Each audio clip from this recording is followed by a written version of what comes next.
Well, hello! If you guys haven't seen the Stormblade video, link to that down below. That was a recent 160 we did where, well, we ran the Stormblade and just maximized crit hits cause an explosion as much as possible because those booms were incredibly satisfying. And today, we're going to be doing the Fortsville Slugger 3000 again. Beast, didn't you already do that? I thought you already showcased this. Well, I'm pretty sure we were using Luna at the time. I think it'd be fun to run this with a totally rockin' out build. So, for the first time, I think ever, I'm making a video with Deadly Blade Crash in the lead. For those of you who don't know, she's actually really, really good in the lead. Her damage is similar to Luna, by the way. The only reason I never really compared her to Luna is because the damage is over time. So all of that damage is coming from Affliction, which deals damage once per second over 3 seconds, which is a lot of damage, but it takes 3 seconds for it all to slowly trickle out. But if you're attacking a crowd of enemies, it's really, really nice. And it's all from critical hits. So, while there's no way to buff crit hits on the Fortsville Slugger, other than totally rocking out, I am going to be doing what I can. So here's the loadout. Swab the deck. We've, of course, got the club damage from Privateer Hype. That's almost necessary. Battle Beat for attack speed. Fumble for totally rocking out. Saurian Claws, because she's great. That's just going to be good even in support, because Luna's that strong. And Monster Smash, just to make sure that we are less dead than we otherwise could be. Thank you, Connie, for following. If you guys want to follow on Twitch, link down below. I do record these on stream, so if you guys want to suggest any crazy loadouts, you are welcome to do so. So here are the perks. Attack speed, crit rating, they haven't really changed. I am doing damage to Afflicted though. Previously I had damage to missed monsters and bosses, but I do think since we're going to be critting a lot and activating that Affliction a lot, I'm seriously, Walry, we're going to be activating the Affliction from Corrosive Strikes a lot. I think it'll actually make sense, so yeah, let's give it a go. You know, last stream, I was complaining about how difficult it was to find enemies in some of these videos. They just handed them to me. I got a crowd of enemies. Oh my god, that died so fast again. A crowd of enemies right here, and an encampment as well. Oh man. So, attack speed, a little slower than we're used to. But I think what my favorite thing about the Fortsville oh my god. Everything died so fast. Is that this weapon is accessible. You know, Stormblade, I think, is a regular base game weapon as well, something you can run into pretty casually, but the Fortsville is a weapon that you've gotten in so many llamas. I am sure everybody watching this has ignored quite a number of Fortsville Sluggers in their life, and to showcase that this weapon is viable, in not one, but 2 videos, mind you, is pretty fun. And yeah, no, this weapon is always a treat. Oh, a couple of fatties just hanging out. How well could we kill them? Yeah, without totally rocking out active, it's a little tough. Oh man, it's expanding. These are the enemies that spawned around a Smasher. If there's a bigger Smasher hiding around here, I'm scared. I'm not ready. I'm not ready. Oh, nice big crowd of enemies in here. These are my favorite kinds of things to see. Battle Beat's active, the propane just disappears.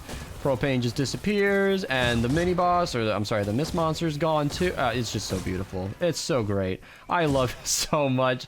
Watching an enemy boom and then vanish from existence is the most satisfying thing in this entire game. I don't think there's anything else. Even that Scourge and Crackshot build, you know, that weapon eliminates enemies with explosions too, so I can see why it's similar, but it's just not the same. You know, that boom, that's where like the Nocturno really gets a win on me, because it's just so satisfying. I think one of the fastest Smasher kills in my Fun 160s series is from a Nocturno crit booming, and it's a very similar feeling to this. I love it. Alright, one last group of enemies before the mission starts. I couldn't find an encampment or anything. I always like to challenge a Smasher, but that was so fat. The amount of enemies I had to build up just for that clip, and they all died instantly, is amazing. In fact, making the best perks for this weapon, I recall it being difficult because the crit explosions eliminated enemies so fast that I rarely had any combat clips that were longer than like 5 to 10 seconds, which when you're trying to get background footage for the viewer's enjoyment, it's difficult to deal with, okay? So anyway, this mission seems like it's going to be very similar, but yeah, we're going to trap it up similar to last time, probably some floor freeze and some stalling items just so that we can get some nice damage out there.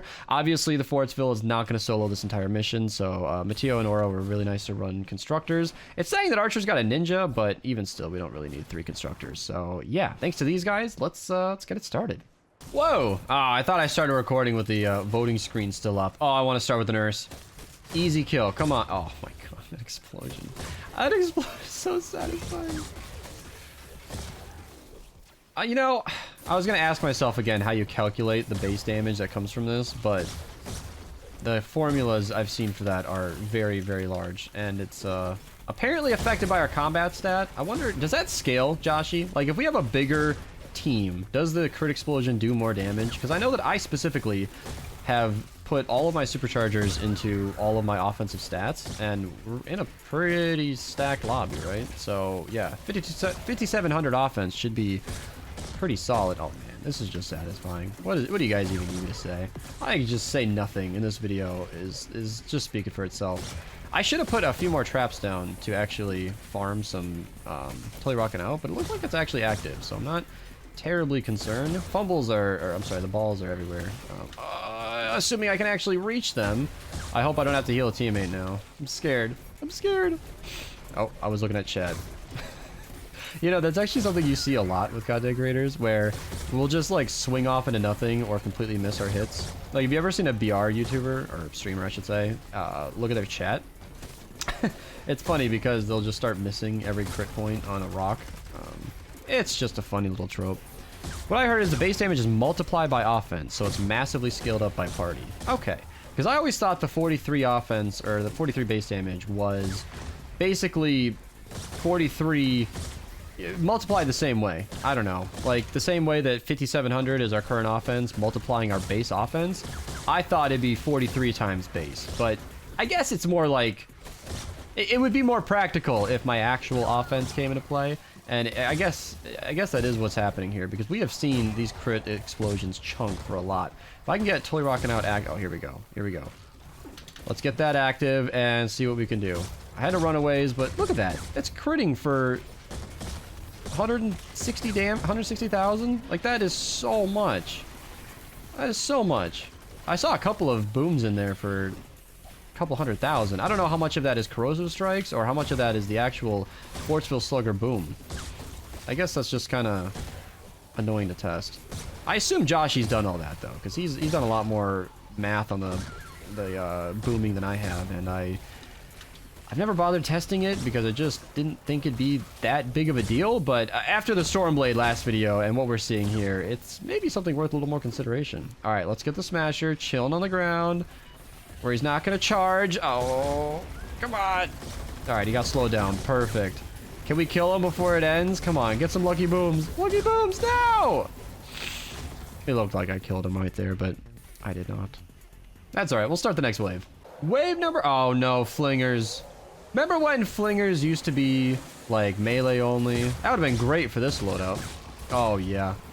Oh, I thought Arlene was going to pull her weight! Your health can go down so fast in this game. It's just sad. I don't know if... Okay, Matteo's got me. I'll hang out. What is that skin, Matteo? Is your head a toothbrush? What was that? Ooh. I wonder if Privateer Hype has decoy. Because I feel like her plus boom base would be a really fun build. I actually want to make a video on that. I think 3 Fortsville Slugger videos would be a bit excessive, but a boom-based video with this weapon and its crit explosions, because that does buff crit rating, would be so satisfying. Where's all that damn... Oh, I see what's happening. Would be a very satisfying build. 2 flingers attacking a weak point. Yeah, I got it. Don't worry. We took care of them.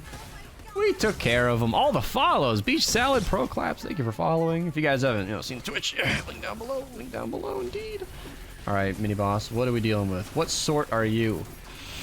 Ricochet. Okay, so that's really good for melee, because Ricochet will ricochet back your bullets, but not melees. I don't have anywhere to put down a campfire down here. That's tricky. He has slowing pools, but not acid pools. Can I get a couple of drones in here?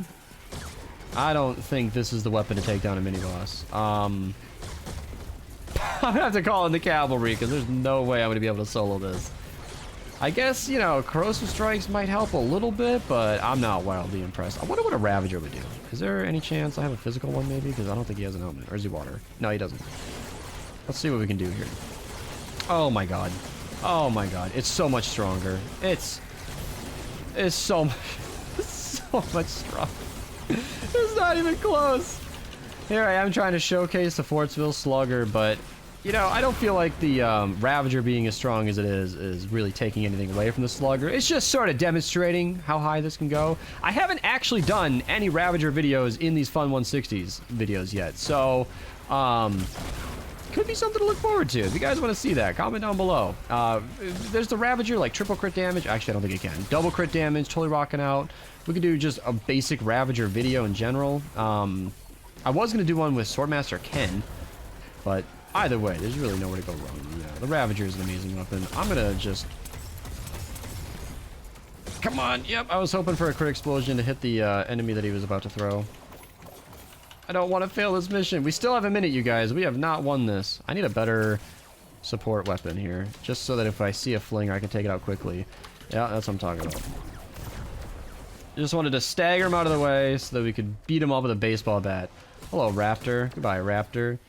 This is actually going to get a little intense. We fail these all the time. I figured with 2 constructors it would be impossible, but I'm not so confident anymore. The flingers keep finding like that one wall, that one weak point where they just throw an enemy over and over, and it is kind of a lot to deal with actually with the enemies on the south side. There aren't a ton of traps over here. I thought it'd be plenty. That was my call, but I guess I was a little wrong. Uh-oh, we're short a teammate. That's okay. Just kill them like that. There we go.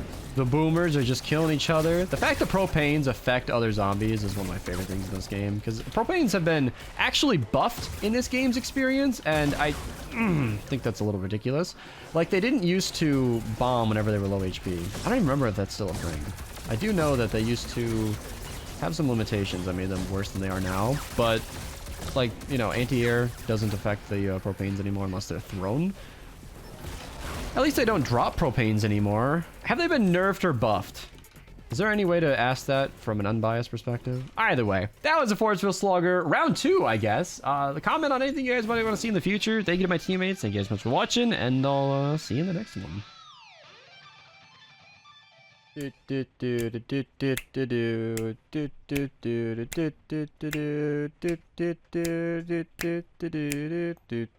And then...